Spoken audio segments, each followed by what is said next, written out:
second time this has happened. Need to fix that. Sorry, my chair's the other way. There we go. Alright, here we go. I'm gonna go. Today I'll be reviewing a very special movie for you guys today, and this film is The Bride of Frankenstein. This classic film is directed by James Whale and stars the one and only, the great Boris Karloff as Frankenstein's monster. I don't know about you guys, but I love the first Frankenstein movie. Not the 1910 one, I'm talking about the 1931 one, the one that stars Boris Karloff and is also directed by James Whale. Personally, it is my all-time favorite Universal Monsters movie, and Frankenstein's monster is my favorite Universal monster. I think it is an excellent concept, and I absolutely love every second of that movie. And I was, of course, super stoked to see its sequel, The Bride of Frankenstein, which was made 4 years later in 1935. And what made me even more excited to see it is that it's made by the same exact people. You know, it's directed by James Whale and stars Boris Karloff, who plays the best Frankenstein's monster better than anybody else in this world. So yeah, I could not wait to watch this movie, and I did watch it, and the movie kind of starts off a bit weird. I actually didn't expect it to start off like this, but it actually begins with Mary Shelley herself, and if you guys don't know who Mary Shelley is, she's the author of the original Frankenstein book, which was made back in 1818, I want to say, around there.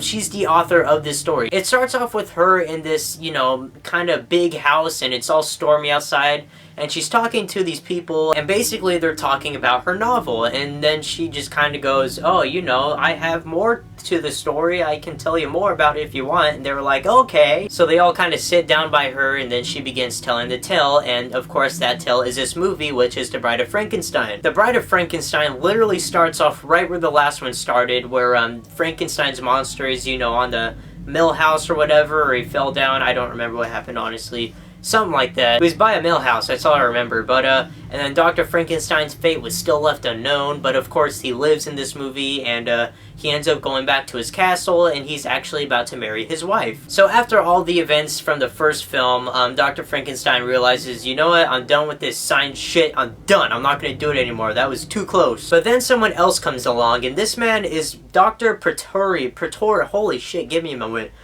Dr. Pretorius. Why was that so hard for me to pronounce? That's not even a hard word. Dr. Pretorius, I believe. And he goes up to Dr. Frankenstein in his castle, and he says, hey, I'm some weird-ass dude, and you should make another monster. In other words, you should make a mate for your monster. And then Dr. Frankenstein at first is like, hell no, I'm done with this science shit, I'm not gonna do it anymore. But Dr. Pretorius, for some odd reason, really wants to make a mate for the monster, so that's exactly what he tries to go out to do. Meanwhile, you're kind of following Frankenstein's monster as he kind of tries to find home, and he's just kind of out in the woods, and he eventually meets up with this, like, hermit dude, and the hermit dude is actually blind, but he becomes good friends with Frankenstein's monster, and he kind of teaches him actually how to say words, and strangely enough, he teaches him how to smoke, and other stuff like that, I don't know, but of course things go haywire, and the Frankenstein's monster actually meets Dr. Pretorius, and you know, he kind of tells him, hey, I'm gonna make a mate for you, so yeah, that's gonna be really cool and stuff. And Frankenstein's monster is super happy about this, because, as he always says, I love dead, hate living. So them two just kind of, why are you moving right now? That's really scary. Stop. Okay. So then these two go off to Frankenstein's castle, where again he tries to get Dr. Frankenstein to do the procedure and make Frankenstein's monster's mate.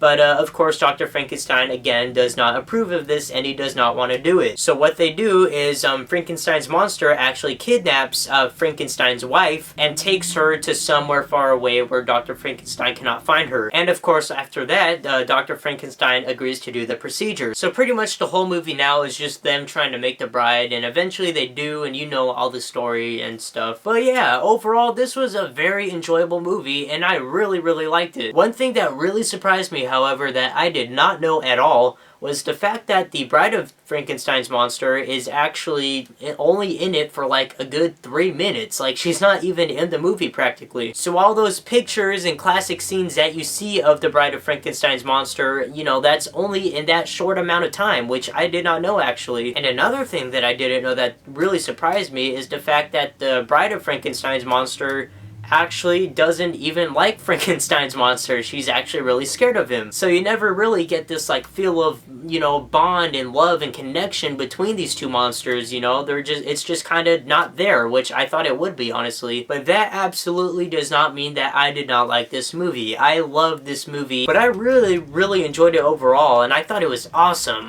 The movie actually, like, I could not keep my eyes off the screen. It's very, very entertaining, especially for a movie that came out in the 30s. This movie's, like, very entertaining. Like, I was really into watching this movie, which is a good thing. Boris Karloff did an awesome job playing the monster, as always, and, another thing that I thought was kind of weird about this movie was the fact that Dr. Frankenstein, you know, wasn't the mad evil scientist he was in the original movie. He just kind of here felt like a completely different character since, you know, he wasn't necessarily the bad guy of this movie. Dr. Pretorius, or whatever his name was, is pretty much the main bad guy of this movie. But yeah, I thought it was a nice little change they did there. There's really nothing much else I could say about it. Actually, yes, there is something else I could say about it. The title, The Bride of Frankenstein. I was really thinking about this title for a long time because, as you all probably know, Frankenstein is not the monster. Dr. Frankenstein, the guy who created the monster's name is Frankenstein. I was really confused as to why this was called The Bride of Frankenstein, since I thought they knew that Frankenstein was not the monster, therefore, you know, why would it be called The Bride of Frankenstein? And I thought about it for a little bit, and I thought maybe they're referring to Dr. Frankenstein's wife, who they kind of kidnapped in order for him to make the monster's mate. You know, what if it's called The Bride of Frankenstein after her, because she's the one in danger? But then again, I don't know. In this movie, Dr. Frankenstein and his wife just got married, and that is kind of like a central point in this film. What, you know, it's like their marriage, so I guess it is kind of, you know, focused on that rather than, you know, it referring to the monster's mates. But again, I don't know. If anybody can clear that up for me as to why this is called The Bride of Frankenstein, please let me know in the comment section down below. But I do believe it does have something to do with Dr. Frankenstein's wife. And also, I am aware that I called the monster's mate the Bride of Frankenstein's monster earlier in this video, which I am sorry about. She is not the Bride of Frankenstein's monster. Well, I guess she technically is, but people refer to her as just the monster's mate. But yeah, that was just a little thing that I kind of got off my chest. But yeah, guys, overall, The Bride of Frankenstein is an awesome, awesome movie. I really, really enjoyed it. Hey there guys, what's up? Sorry for the quick interruption. I honestly don't know why it's so orange right now. It's kind of weird. But yeah, I just put my camera back on because I forgot to mention a couple of things, so I'm just gonna go ahead and do that real quick while I'm cutting into the video here. But what I forgot to mention was the fact that this movie is actually very emotional. Like, especially for a horror film, this movie, it's very emotional and it kind of gives you the feels a little bit. Now, if you guys haven't seen the movie, I'm not gonna spoil like the last couple minutes for you, but it's pretty tragic what happens, and it's actually kind of sad if you really think about it. I don't know, it's just weird to me that like a horror film especially like would make you kind of feel, you know, something when you're watching a horror movie and you're supposed to be scared, but that feeling that you're feeling is not being scared. That feeling is like a sense of, you know, emotion. I can't explain it. It's really sad, honestly. It's pretty tragic, and for that reason, that is why I think that Frankenstein's monster is the best universal monster, because he's a character that you can just kind of relate to in a way. You know, you have like Freddy and Jason and Chucky and Michael Myers, Leatherface, Pinhead. You have like all of these horror icons, but Frankenstein's monster is, you know, different from all these characters because, like I said, in a way you can relate to him. And I'd say he's actually one of the only monsters you actually feel bad for, and like, you know, you're on his side. You know, you kind of almost feel bad for him because in a way he's not the real threat in this film. It's like the humans, you know? This guy, this monster, you know, he's a monster, but he's innocent. He's just kind of left out from, you know, society, and he tries to fit with everybody else, but he can't because he's different and people don't accept that. And the innocence of this monster is what I think is so relatable about him. And like I said, I think people can really, you know, connect to Frankenstein's monster. I know that's kind of weird to say, but it's true. The Tale of Frankenstein is not only a horror story, but it also brings some pretty good messages, and it's also about loneliness and being lost in this world, which I think a lot of people can relate to, including me. But yeah, it's so awesome to see that a horror movie especially, you know, just kind of has this much, emotional impact to, I guess. And yeah, you can't really help but to feel bad and relate to the character of Frankenstein's monster. So that's why personally, I think this is just such a great story and just a great movie overall, and honestly, this is, just as good as the 1931 Frankenstein, if not, maybe even better. Although I did expect a little bit more screen time from the monster's mate, I didn't really have that much problems with it, and I think it's a pretty, near perfect movie. This is by far one of the best Universal monster movies, and maybe even one of the best horror movies.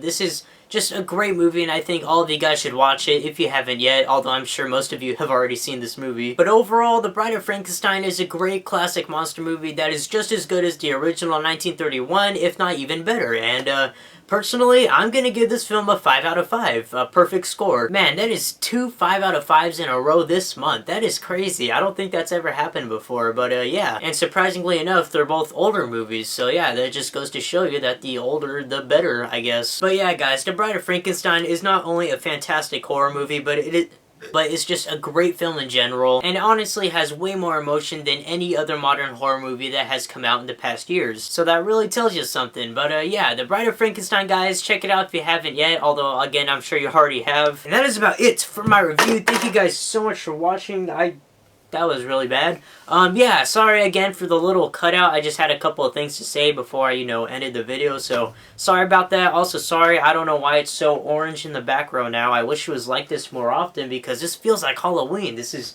so orange. It's so Halloween-y. Alright, Jesus. Anyways, thank you guys so much for watching. I'm Jacob Palacio, and I will see you guys later. Let me get my remote.